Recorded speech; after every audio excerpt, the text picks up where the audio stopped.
The F1 Pod on Off the Ball with Chicago Town Pizza. Formula One? Yeah, we go to town on it. All right, it's that time of the week again, and it is the F1 Pod on Off the Ball, episode 8 now, weekly between now and the end of the season, live on Wednesdays after race weekends in the Off the Ball daily podcast feed and also the F1 Pod podcast feed, wherever you get your podcasts. The F1 Pod on OTB, brought to you by our sponsors, Chicago Town Pizza, real takeout taste for less with Chicago Town. Keep your questions and comments coming in. I'm on Twitter at Shane Hannon01. Delighted to welcome back for episode 8 of the F1 Pod. We've got Bernie Collins, the F1 pundit and former head of race strategy for the Aston Martin Formula One team. And we've got John Watson, the former Formula One driver and 5-time Grand Prix winner. Bernie and John, how are things? Good, thank you. Thanks for having us. Thanks for popping on. Spa is in the books. One of the more enjoying races, I guess, guys. And Bernie, I suppose from a overtaking perspective, from a rain perspective, those are the things that make Spa brilliant, and we got a bit of everything at the weekend. Yeah, we did. And I think one of the things that sort of stood out to me a bit was because we had so much rain all weekend, actually, we went into the race with a lot of unknowns, I think, both for us and for the strategists on the pit wall and the drivers and things. You always get a lot of overtaking at Spa, multiple stop race, overtaking threshold was quite low anyway. So yeah, there was a lot of overtaking. There was a lot going on during the race as well. Spa was one of your favourites, John? In a word, no. I've only raced on it once in Formula One and then about 3 times in Group C days. So that's going back to the 80s. But actually, I was only about 100 kilometres away from Spa because I was at Nürburgring for the weekend. So the weather that was catching Spa was then being sent down to us at Nürburgring. And I mean, very changeable, very rapidly changeable. One of the things that occurred, and maybe give me a minute to go through this, because there was concern about the Grand Prix, about the Eau Rouge Radio entry to Kemmel Strait, based on the tragic accident that happened about a month ago to a young driver, 18-year-old Dutch driver. I think drivers were very sensitive about, can we race? Will we race? Is it going to be too wet to race? And I had a thought which I passed on to one of the stewards at the meeting. And the idea is, at the end of, let's say, if the race has started under safety car, the safety car line then is the point where the race gets released. But I suggested that maybe there should be a secondary safety car line, which would mean that when the cars came up to effectively the original line and the safety car peeled off, they would still be under what I'd call safety car conditions until they reached that second safety car line, which was, in my view, should be some way midway down the Kemmel Strait. So on the opening lap, instead of having a congestion of cars all going through Eau Rouge, Radio, and Kemmel onto the straight, it would be much more stretched out. Now, maybe it wouldn't be as exciting for the spectators, but it'd be an awful lot safer for the competitors. And bearing in mind that a Formula One car throws a lot more spray than a little sort of junior Formula Renault car would do, it was a thought. So Bernie, give us your best shot on that one. It's not a bad idea, John. I need to put a bit more thought into it in terms of don't dwell on it too long. Don't dwell too long. No. What would happen, like lap 2, but definitely for lap 1, it would solve a lot of the issues in terms of the start procedure.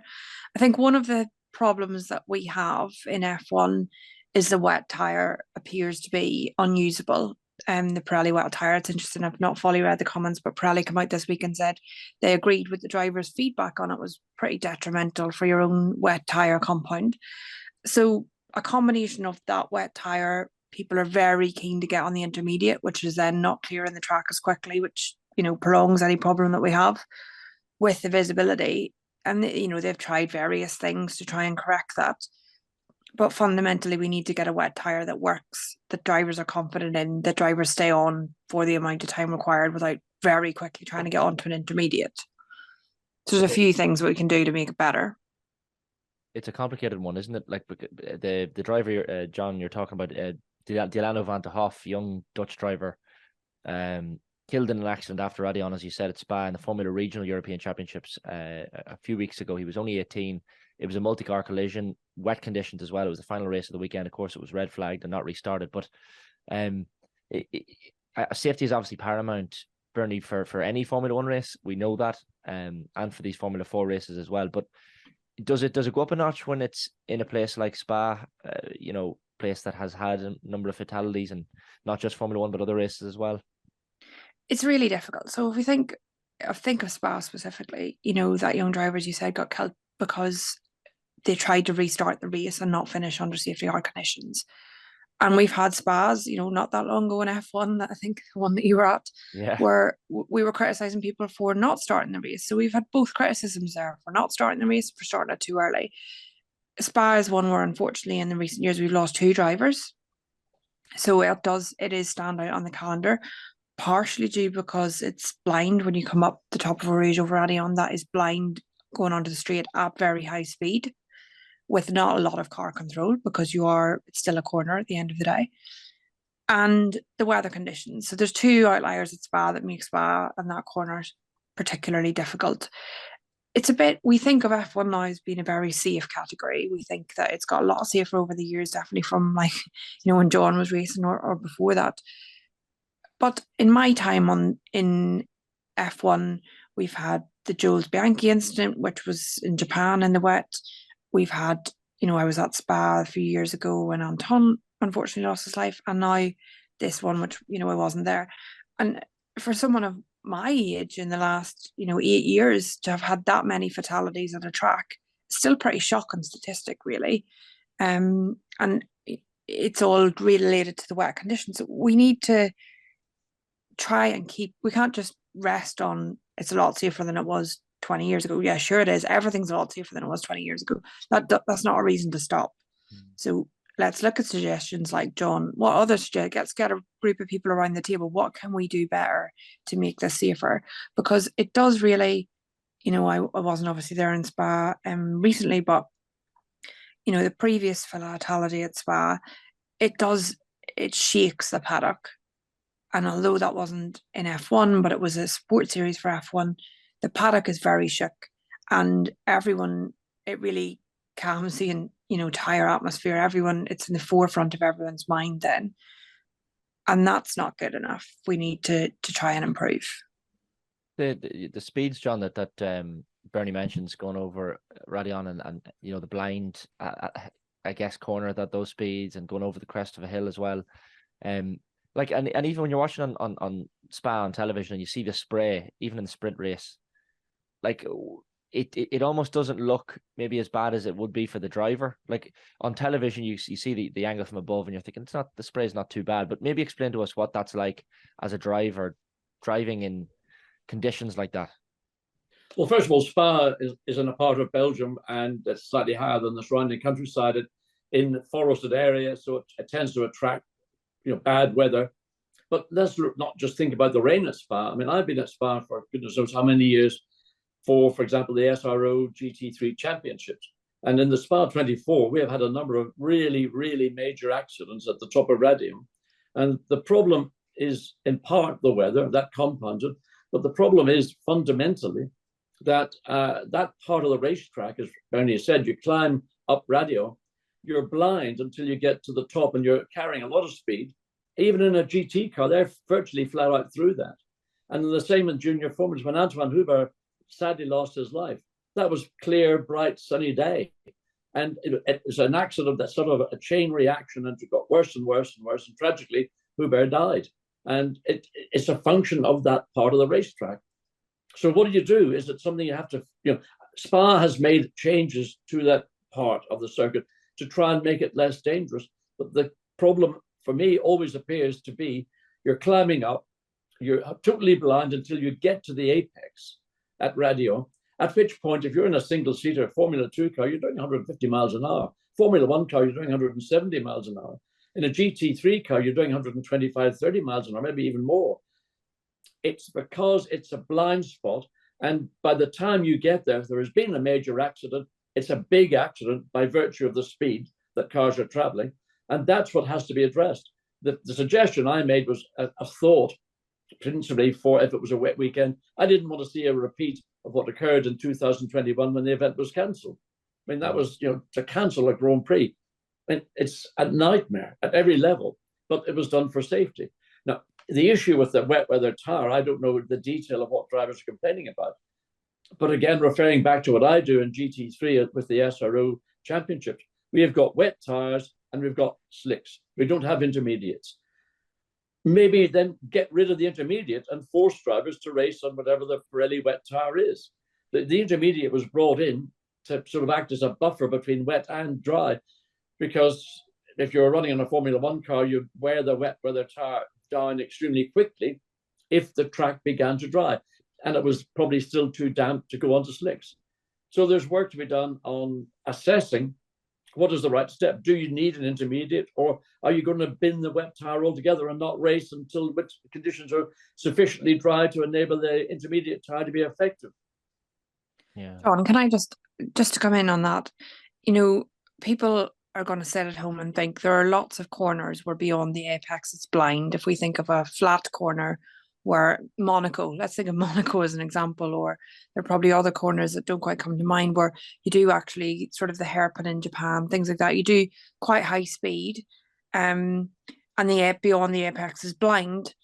But the problem at Spa is that when people have a shunt there, they don't necessarily travel a big distance away from the track, or they come back to the track. Whereas if you have another 130R maybe in Japan, if a driver goes off there, he goes quite a distance away from the track, and it's actually safe to the person coming behind. Whereas in Spa, when someone leaves the track or has an accident at that corner, often they come back to the track, and that's where the blind issue happens, because you are aware that there's a car 1 second, 2 seconds ahead on track. It's just the fact that if a person has an accident, they're back on the track very quickly. Is that right, John, or do you disagree with that? Well, say Spa is unique because it is the climb up from Eau Rouge to Radio. I mean, you've walked it, I suspect. I mean, I'm too old to walk it these days. It's like a ski slope. It's like going off the side of the Eiger. It is extremely steep. So you're climbing up it, and you're coming through the compression of Eau Rouge, and you're sort of lining your car up to where you think the apex is. And most people actually put four wheels inside the apex, but now they're getting penalized for that. It's only when you reach the top of Radio that then you've got visibility of what might have occurred. There is little time for a flag marshal who might be on the outside of Radio to get his flag out and wave. And at the speed you're traveling, your focus and your eye line is principally on the apex. So it is probably the worst example. I mean, 130R in Suzuka is a great corner. And if cars go off, they normally go off to the right and continue. Now, sometimes, I think it was maybe a year ago, 2 years ago, a car actually came back across the racetrack. But I don't think 130R is in the same league of concern as that sequence of corners through Eau Rouge Radio. And it's not, once you get through that, then you've got the kink going onto Kemmel Straight. So once you get to the top, okay, visibility in dry conditions is fine. But I remember one year, was it, goodness knows, way back when Kimi Raikkonen was in a McLaren, and a car just had gone through the kink, and all of a sudden it blew up. And the circuit was just covered in oil and whatever vapor smoke. And Kimi just went, or Hakkinen, whoever it was, went through utterly flat out, didn't even think to lift. Now that's nuts to me, but it's an example of things that can arise extremely quickly. Unfortunately, Spa has got these three great sort of corners on this long lap circuit. I don't know what the solutions are for dry. I made a suggestion for starting the race under wet conditions. I don't know what the solution is, whether you rearrange the whole sequence of corners back to more as it would have been. I hate to say this, but back in the good old days, in the 50s, when it was a distinct turn to the left, you had actually a stone bridge, which was the sort of the demarcation between falling into the river Eau Rouge or staying in the racetrack. So it was a much more acute left, then back to the right, and then over the top. Cars in that generation were not going through, they're barely going through half the speed cars do today. So maybe it does need to be realigned and take away the extremely high speed that now pretty much any race car is capable of carrying. Is there a fear, Bernie, of change in Formula One, whether it's from the FIA or from even fans as well? You talked about Spa a couple of years ago when people wanted the race to go ahead, and maybe it was best for safety for it not to. The Halo device was similar. There was a lot of pushback until people accepted it, and probably saved Romain Grosjean's life. And even little things as well, like drivers wearing jewelry. I remember talking to David Kennedy about this, and something as simple as that could be fatal if there's a fire in a car. Like little things that there seems to be always pushback until people accept it, and ultimately it's for the best, I guess, with all these issues. Yeah, definitely. And, you know, that's why the governing body, the people that license the circuit, all these things, they need to take control of this. It's not, I think the drivers love the corners. We all love the corners. Like John said, it's one of the, you know, spectacular corner to walk up. Yeah, it's a difficult walk, but it's really interesting to walk up. You really get a sense for the elevation change. They've put in a nice new grandstand there now that wasn't there before, so that spectators can sort of see it and visibly more. But at some point, these things have to change. You know, I imagine when we first put in rail guards, if you think of it along the side of the track, people thought, oh, that's going to obscure people's view or whatever it might be. But these things have to happen in order to progress and go forward. So that, to me personally, that's up to the governing body, the people that license the circuit, to say, we don't feel this is acceptable, because unfortunately we're getting to a point where people are questioning if we should have a spa because of the accident. So if we're getting to that point, we need to make a change to save it, in my mind. You know, and I love that sequence of corners and you watch drivers go through it. But there are things that can be done and should be tried, you know, and in one way, yes, we're hesitant to change, but in another way, we've got spring qualifying now. We had the alternative tyre allocation a few weeks ago. We are trying new things. Why are we not trying new things for safety? And like you say, that the runoff and stuff in that area has changed in the last few years. But we've proven, I think, you know, recently that it needs to change more. And that's what we should be trying to do. It would be a shame, John, to get rid of Spa from the calendar, wouldn't it? I mean, it's I know you said you're not the biggest fan, but it is iconic. Well, it's pretty much a unique circuit. I mean, it's the longest circuit in the calendar. It's a very high-speed circuit. It's got great corners. I mean, those corners, I mean, for example, Blanchimont on the climb back up towards the chicane at the pits. Blanchimont is a shadow of its former self. I mean, again, when I raced at Spa, the last time I was there was about 1990. And the runoff that now exists at Blanchimont was all forest. There was nothing there but forest. And one of the ironies of all the improvements that have come into Formula One as a consequence of trying to make it better, safer, maybe a more appealing visual show, is that drivers themselves have got this view that they are now, nothing can happen to them. They can't get hurt. The circuit safety is so good. The construction of the cars is so good. Everything, they can't get hurt. And I mean, I dislike that view because, you know, I come from a generation where we had to live with a lot more danger in our sport and our profession than exists now. And I mean, just the other day, it might have been even yesterday, there's a clip of it was Lando Norris in, I think, 21, coming out of La Source down the hill, flat as a pancake, turning in to Eau Rouge. And I saw another view of it. Oh, there's no way he's going to make the corner. But he did it because he thought, I'm impregnable. I can do what I want. Nothing. I can get away with everything. And I feel that view and attitude sometimes prevails too much as well. And not just at Formula One level, it's all the way down through the different formulas, because youngsters are coming in and they're saying what they're saying with Formula One, because that's the biggest degree of exposure motorsport gets in Europe. And they're saying drivers can get away with it. And they think they're even in junior Formula cars. And the construction of those cars is really, really good today compared to 50 years ago. But still, that fatal and tragic accident occurred a month ago at the support event to the Spa 24 Hours, because there were just too many cars being released at one time. The spray going through the kink of the Kemmel Straight, you couldn't see a car. So I don't know what the answer is. It's probably not going to be a universally loved answer. And I think that Spa, because look, Spa is virtually every week. It's not a permanent circuit. It's in use, both for track days, for events that never even get onto the radar, international events, whatever. The place is absolutely, you can never get a booking on it because it's virtually all through the year fully sold out. That thing you mentioned about the drivers, certainly if there's a God complex among Formula One drivers or an invincibility, that gets dangerous, you know, when drivers start having those sorts of attitudes. I think that the invincibility thing sometimes needs to be, let's say, moderated, because in spite of the halo, in spite of all the other things, I mean, you'd mentioned Romain Grosjean's accident 3 years ago. I mean, I thought when I saw that, for sure, it was a fatal accident. And that was testament to the strength, the integrity of the halo, but the fact that, and I wasn't a fan of the halo because I want Formula One still to have challenges. I don't want it to be easy. I don't want drivers to feel they're impregnable.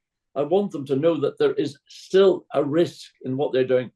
And if they lose that sort of respect, then I think you're losing an important value as being a Grand Prix driver. We will get to the race before we get to the ad break, and we will get to the Spa, I guess, action at the weekend, in particular after the break. But Bernie, you've written a brilliant piece on Formula1.com. We were kind of assessing the strategy, and you mentioned the fact that it's the sprint weekend, and the whole format brings up a lot of different issues for teams and strategy wise. I guess some people come out of it with smelling of roses. Some people come out of it in a much more difficult light. But it does, I'd imagine, for teams pose difficult problems these sprint weekends. Yeah, the sprint weekend does, and any weekend for a team, lots of people want different tests done. So the driver doesn't want to do any tests. He just wants to do qualifying laps. The race engineer just wants to do setup work. The aero guy just wants to test a new front wing, whatever it might be. The whole weekend is always a compromise of which tests are going to get done when and how the learning's going to come together. A standard weekend. And that's with 3 practice sessions to go through. Now, the sprint weekend throws up the challenge that you only have 1 practice session. Even a normal non-spa weekend, you've got 1 hour to do all the learning, be that the upgrades, the setup, whatever it is. And therefore, the first thing that normally drops off, because you're going straight into qualifying, is your tyre learning. So the strategist misses and the tyre engineers, the long runs, what the compound delta is, how the degradation's looking. So you base all that on historics. You base it on what happened last year, how the tyres are looking this year, how your car is performing this year, whatever it might be. So you end up with a lot more guesswork, for want of a better word, going into the race weekend. And that's interesting. That means a lot more reaction on the pit wall. And then Spa was different again, in that the only time we'd ever done any dry running was at the end of qualifying. It's not really dry, it's just dry enough for the soft. So you don't have any running on a medium and a hard, really. Let's discount Lance's crash. So you've got no running on any of your race tyres before you get to Sunday. The track's in a different condition. It's very green. So lots of people are learning from the start. And you're learning, for tyre degradation, for pace calculations. You're only really learning once you've got 5 or 6 good, clean laps on the board to get a read on what the tyres are doing. And people are boxing by that point. So even that, you're not learning for another 5 or 6 laps. It was really interesting, I thought, watching how teams react, what they got wrong, what they get right. You get very easily swept into this. We need to protect position. Norris has stopped for the undercut. And actually Spa, like we said at the top, easy overtaking. It needs to be split your stints nicely, get the best tyre, make sure you're in the right positions at the right time. So it was, it maybe didn't come across well on the TV necessarily, but it was an interesting one from the strategy side for me. Yeah, I'd imagine some serious headaches for teams. Shane, don't forget, this is only ever happening. This Grand Prix and the 22 or 3 others are only happening because Formula One is owned by a company called Liberty Media, and they are in the business of making a show and entertainment. All the things that Bernie has said, which are totally correct and understand, and I would support, are of no interest whatsoever. And the second thing is what the sprint. You can laugh, but what the sprint format has done is it has put a different dynamic onto everybody, but also to some degree it brings in a lot less predictability. It means that, apart from what Red Bull are doing, because they'll win under any circumstances, but it is getting away from the old format of the form book is A, B, C, D, all the way down to the bottom of the thing. It's getting away from predictability. So 2 things. Liberty Media are in this to make money. And they're not really concerned about what goes on in the garage. Those are the rules. Those are the situations. Get on and make the best of it. And if you don't like it, then, whatever. And the second is the thing that Formula One has become so predictable over so many decades now. It is nice to have a format that might throw a bit of a spike in occasionally. Yeah, I agree. Absolutely. It certainly adds an extra element to the weekend for sure, and something else to look forward to on the Saturday. We'll get to the race, the Belgian Grand Prix action at Spa last weekend in just a second. We have to take a very quick ad break, but it's episode 8 of the F1 pod on Off the Ball. We'll be back with Bernie Collins and with John Watson very shortly. 1 second. The F1 pod on Off the Ball with Chicago Town Pizza. Formula One, yeah, we go to town on it. All right, you're very welcome back to episode 8 of the F1 pod on Off the Ball, weekly between now and the end of the season, after race weekends, live on Wednesdays in the F1 pod podcast feed and the Off the Ball daily podcast feed as well. It's myself, Shane Hannon, and I'm joined by Bernie Collins, the F1 pundit and former head of race strategy with the Aston Martin Formula One team. And we have John Watson, the former Formula One driver and 5-time Grand Prix winner. Bernie, we should get to the action at Spa, and I mean, the winner was hardly a surprise, Max Verstappen, and another 25 points in the bag for him in those driver standings, 22 seconds ahead of his Red Bull teammate Sergio Perez, with Charles Leclerc's Ferrari topping up the podium. So the current standings, we have Verstappen on 314 points, 125 points ahead of his teammate Sergio Perez in second. Fernando Alonso now third in the driver standings on 149 points, just one ahead of Lewis Hamilton. And then, of course, in the constructors, I mean, it's Red Bulls. It's 503 points with Mercedes in second and Aston Martin in third, just 5 ahead of Ferrari as things stand. But Verstappen just got things so right, Bernie, and even with that grid penalty, such an impressive performance.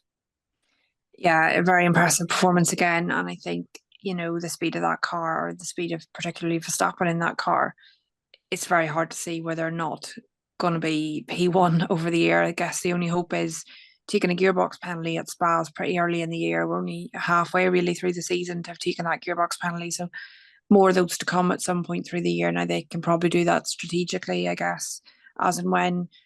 But it's a real struggle to see where the opportunity is going to come for someone else to win a race if it's not Checo. Now, this weekend, obviously, Checo had a much more positive weekend than he had on the other weekends. So, and I think that's what he needed to do this weekend. He needed that stepping stone. He needed to get back to the P2 position and have a reasonably strong weekend. Definitely not on the Verstappen pace, but I don't think anyone's expecting him to be on the Verstappen pace. So that it's still positive for him, and hopefully he can continue to step to be more of a challenge in the weeks that come. John, is it's certainly a good weekend for Checo Perez, but that gap, of 22.3 seconds to Perez, not for a minute suggesting it wasn't a good weekend for him, but is that a little bit embarrassing when you're in the same car as your teammate and he's so far ahead? Or is it a case that no matter who the driver is in that second Red Bull, they'd be this far off Max Verstappen? Bit of a statement, you have to say. I mean, Max drove an outstanding race. It was virtually a real perfect race, just carried more pace everywhere. And Sergio did well because he was on the back foot, having had some disappointments over the previous Grand Prix, to get himself back onto the podium, but on the second podium to support Red Bull and give them the maximum they could have scored over the weekend. But I don't know who you could put into the second Red Bull. I mean, I know who I would put in, and the person I would put in, and might be a bit early in his career, but I think he is potentially going to be an outstanding Grand Prix driver over many seasons. And it was the driver who finished second in the sprint race, Oscar Piastri. And I thought that was an outstanding drive from Oscar in his first season in Formula One on a demanding circuit to get second place. I mean, what would Red Bull do? They could choose pretty much who they would like. On the other hand, there's a lot of established drivers who could be put in the frame, but they would look at Max and think, well, would I not be better off staying where I am in a team and being the de facto number one driver than going into Red Bull and being, in effect, the riding shotgun, or if you want to be blunt about it, cannon fodder for Max?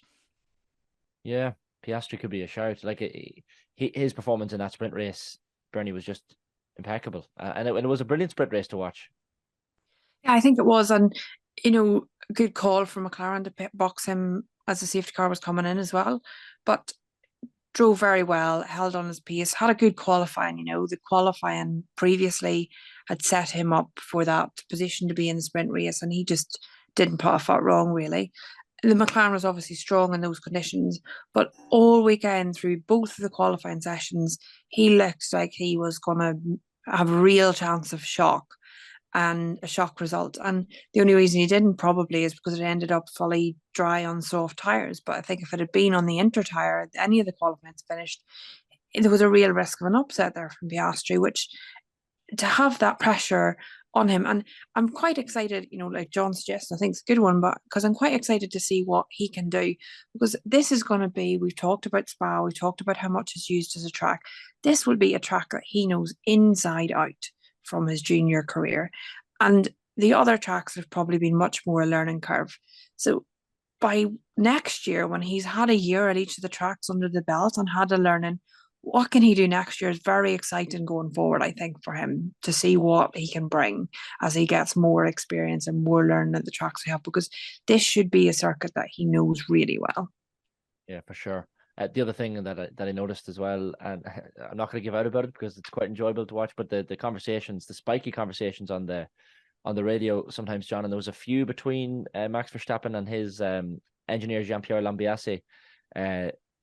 Like some of it is kind of jokey and a little bit of a piss take, but then other times it can get a little bit feisty. There was one point where Lambiase tells Verstappen to use his head on tires, and later gives out to him for the way he's treated his tires. And Verstappen gets a little bit arrogant at one point, and he says he could, because he has such a big gap, come in for pit stop practice, and that is quickly shut down by his engineer. But I guess on one hand you want to hear this as a fan of the sport, but on the other hand you don't want to hear drivers getting too arrogant, John. Well, I mean, it's again part of the show because all this radio traffic is now being opened up. If you think back to what happened in 21 in Abu Dhabi, and you had traffic going from the pit wall to the race director to the driver, whatever, I felt that shouldn't be broadcast. There's a certain amount of stuff that I think is available and should be available to the fans and to the audience. And between the driver and the engineer, or in this case, Christian Horner sitting on the pit wall, and Christian doesn't really contribute an awful lot. I mean, he's just getting his hair ready for his own next interview, really. So I think it's the bit that went on between engineer and driver. Okay, it's whatever. I can't say I found it amusing or entertaining. I would rather if it was going to take place, that it was done in a manner which was appropriate to the respect of the driver to the engineer and the engineer to the driver.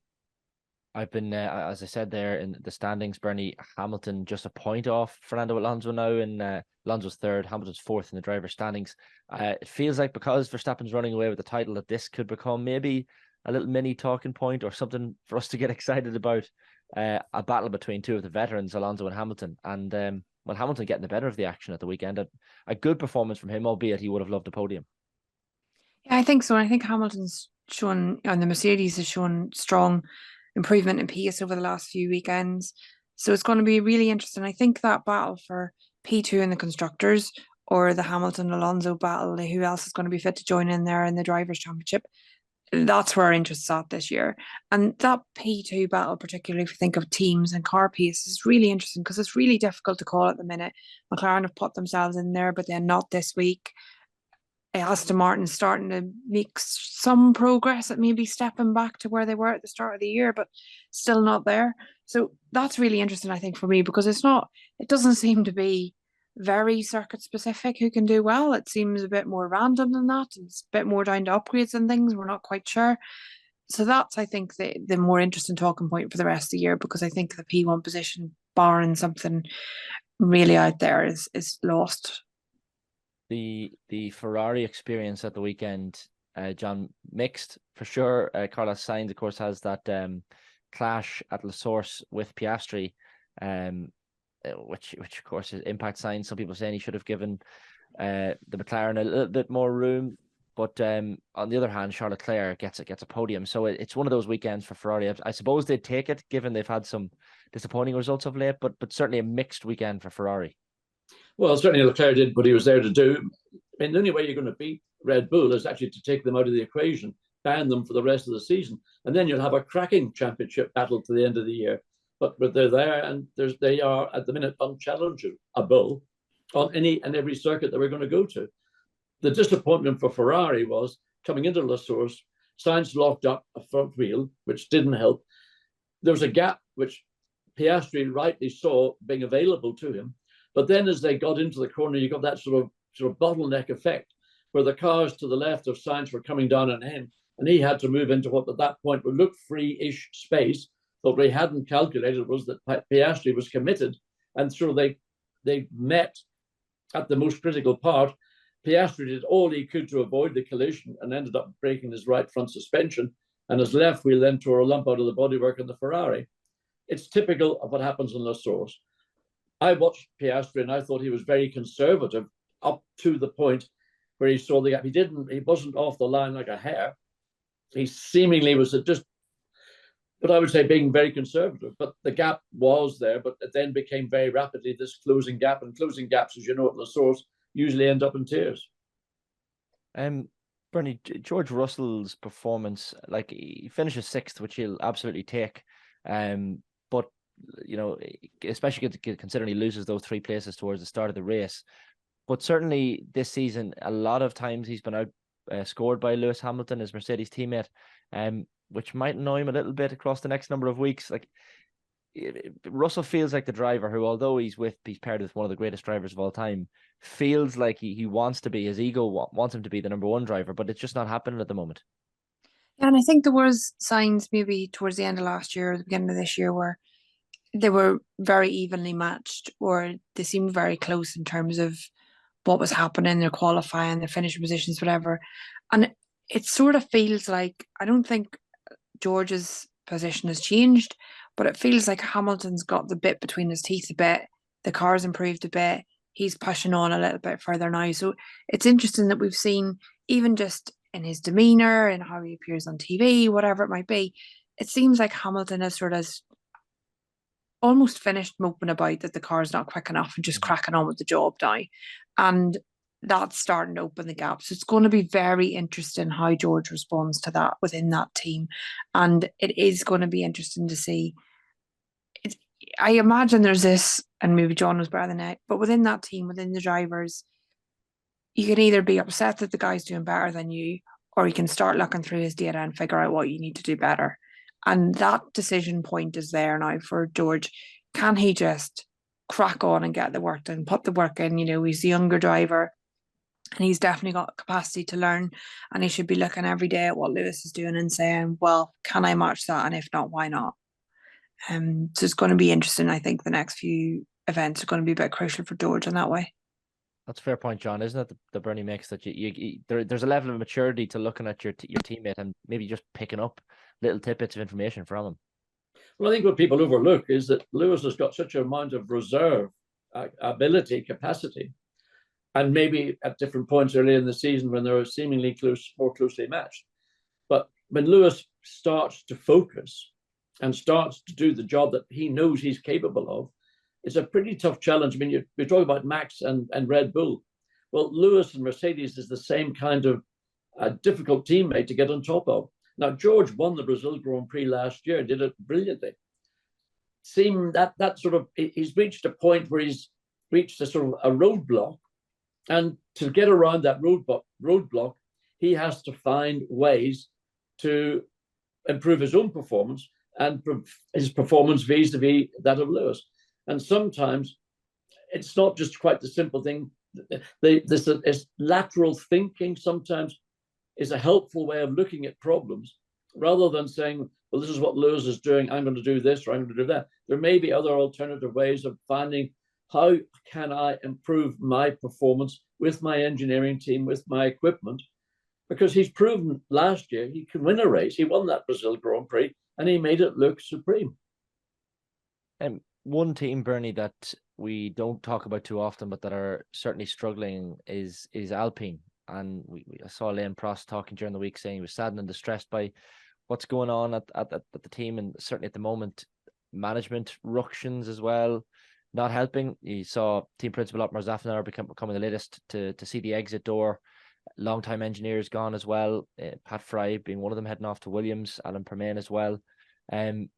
And veterans of the game. So you've got decades of experience heading out the exit door. So albeit on the track, Esteban Ocon scored some points for Alpine at the weekend. Off the track, it's concerning at the moment for the team, isn't it? Well, the weekend looked like a turn-up really compared to previous weekends in terms of, you know, the points that Esteban was able to score. The management, like, I have no idea what's going on there, because, you know, the lost an executive manager a few weeks earlier, then to lose Otmar. Alan Permane, I think, is the biggest shock out of that. Having been there, I think 34 years was what was quoted that he's been within that team or working within that organisation. It feels like someone's just come in and said, right, we're going to sweep the board and start again. And okay, there are some organisations where that works and that needs to be done.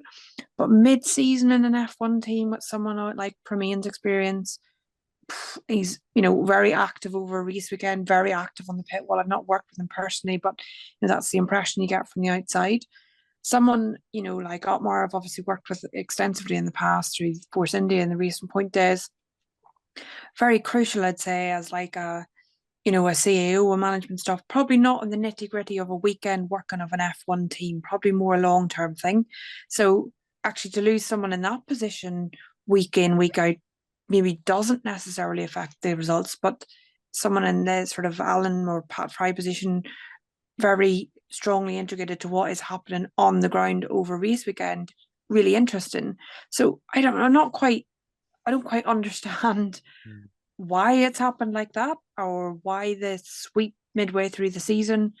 And there's going to be a lot of picking up to be done in the background of the roles, or particularly again sort of Alan's position, what's done on the pit wall, the sporting director role. They're very influential on who calls the pit stops, what happens in certain incidents, front wing changes, collisions, all these things. What even the FIA meetings and the direction of regulation changes. There's been a lot of talk about trying to equalize the engine regs. Like who's getting involved in all, that all needs to happen from their side now. So what's happening with all of that? So it just, something's fundamentally wrong in the setup of that. And it's going to be interesting to see how they react. And just as a very aside note, obviously, we heard that, I think it was Mackey's from Ferrari's going to not be on the pit wall anymore as their sporting director.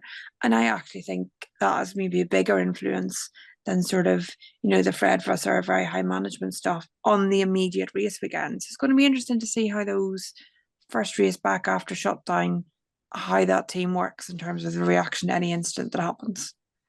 And they obviously would have, John, Alpine set themselves targets. They wanted to, I guess, finish fourth again this season, and also move a little bit closer beyond that to the top three teams. But instead, McLaren and Aston Martin have swept them aside really and taken over from them. So you can see why, from a performance perspective, they'd want to change things up. But maybe mid-season seems like a strange time.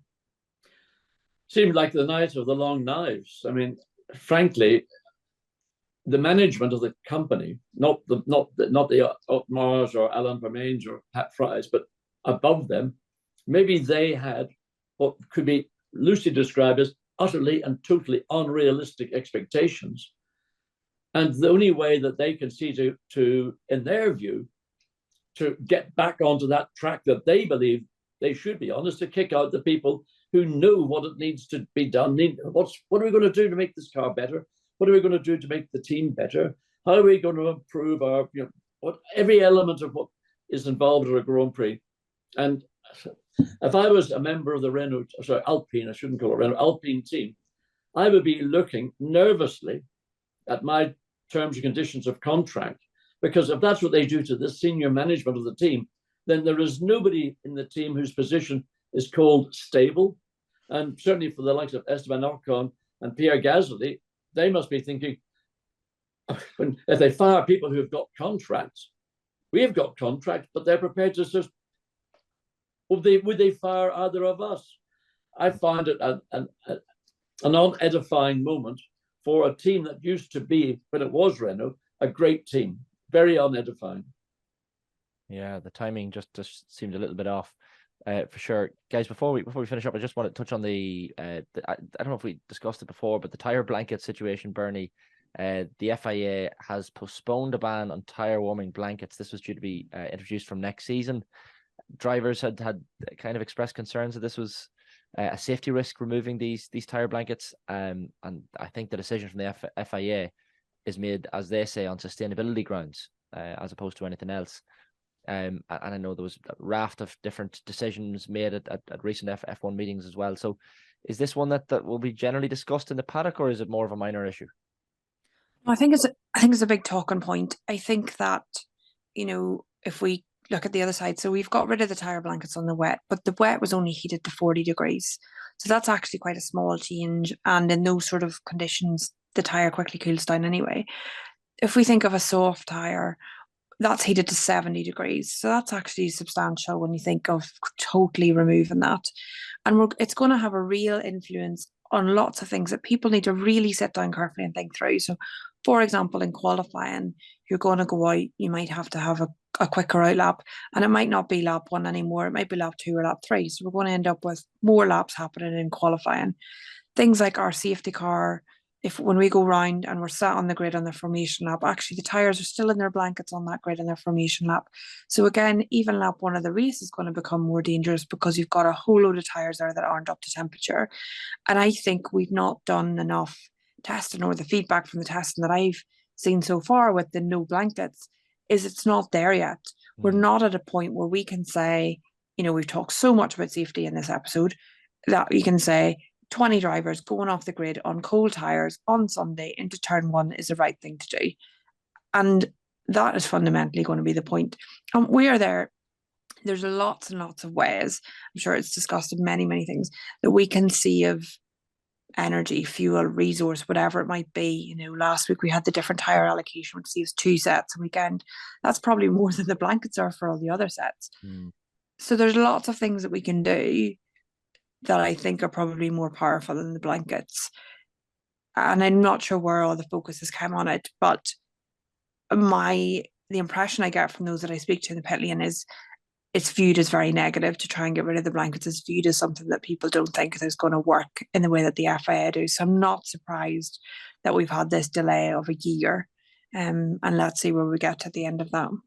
Absolutely. Now we've got a 4-week break now, similar to the drivers and the engineers and everyone else that works in the media at the F1. So Wednesday, August 30th, I think I'm right in saying, is our next episode. We'll be reviewing the Dutch Grand Prix, which will have happened the weekend previous, and previewing Italy as well. Is this always an exciting time for people involved in Formula One, guys?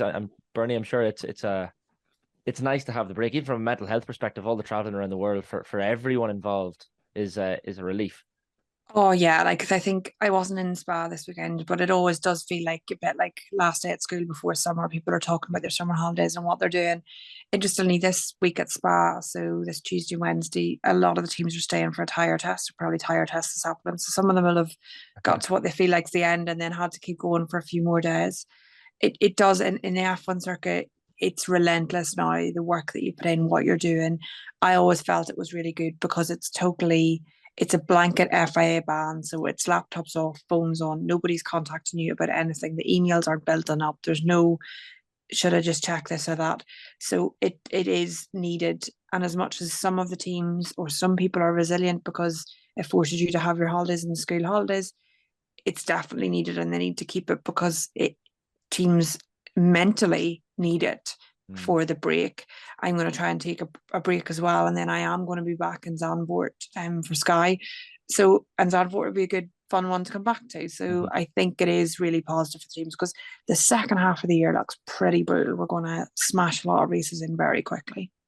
Yeah, it's quick. John, did you always enjoy the break, the glass of wine in Italy, or did you head off and relax away from the cockpit? Look, Shane, get real.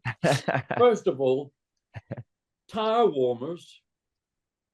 In the 70s, we had tyre compounds that were like concrete and clay. You didn't have tyre warmers. You had what the ambient temperature was. Now, I understand the problem with tyre warmers is it's a sort of going cold turkey, if you want to use the phrase, going from tyre warmers to no tyre warmers. So maybe there's a more gradual tapering off or doing something to try and effect a change that these little darlings, mommy, I can't wait till we got tyre warmers. Oh, for God's sake. I mean, are these race drivers, what are they? Get out there. If those are the rules, but take into account the potential downsides of, a safety reason. But, anyway, I'm getting a bit too old to be on this program because I'm going to say things that I'm going to get myself into trouble with. On the other hand, we only had about 16 Grand Prix a year. So we raced through the season. Season started in January in South America, and ended up in North America, usually at Watkins Glen or at either Mosport or at Montreal. And then there was a 3-month break, in which time then you were able to relax, do what you wanted to do. I mean, holidays. I mean, first of all, like holidays, I know Bernie and people, as Bernie's contemporaries and other teams, they work exceptionally hard. And it's a brutal program you have to be involved in. But as a Formula One driver, I always considered my profession was a holiday. I didn't take holidays because my profession provided me 16 times a year with a break. Different times, Shane. Different times. Different times, yeah. Well, it was a stressful job as well, I'm sure, driving at those speeds around some of those. No, it wasn't. Our cars were not that quick. The current cars are quick, and the current cars are quick with such high levels of downforce and the aero effect and all that. So that's an entirely different level of motorsport to what I was a part of. Yeah, no, that's fair. Guys, regardless, enjoy the break, enjoy the time off, and appreciate all you've done for us on the F1 pod so far, and look forward to catching up on the far side. Thanks a million. Shane, on the point of catching up, I'm actually going up the River Spain next week to try and catch a salmon. So I'll think about you saying catch up, and I'll try and catch a salmon. Absolutely. No, that's a brilliant way to spend the break, to be fair. Get a bit of fishing in, for sure. Absolutely. Great stuff. Brilliant stuff, John and Bernie. Thanks a million. Thank you. Great stuff, guys. That's the F1 pod on Off the Ball. We will be back on that date I mentioned. 4-week break, Wednesday, August 30th, reviewing the Dutch and previewing the Italian Grand Prix. So that's Bernie Collins, F1 pundit and former head of race strategy with the Aston Martin team, and John Watson, former F1 driver and 5-time Grand Prix winner. That is the F1 pod. Back with you soon. Thanks a million. The F1 pod on Off the Ball with Chicago Town Pizza. Formula One, yeah, we go to town on it.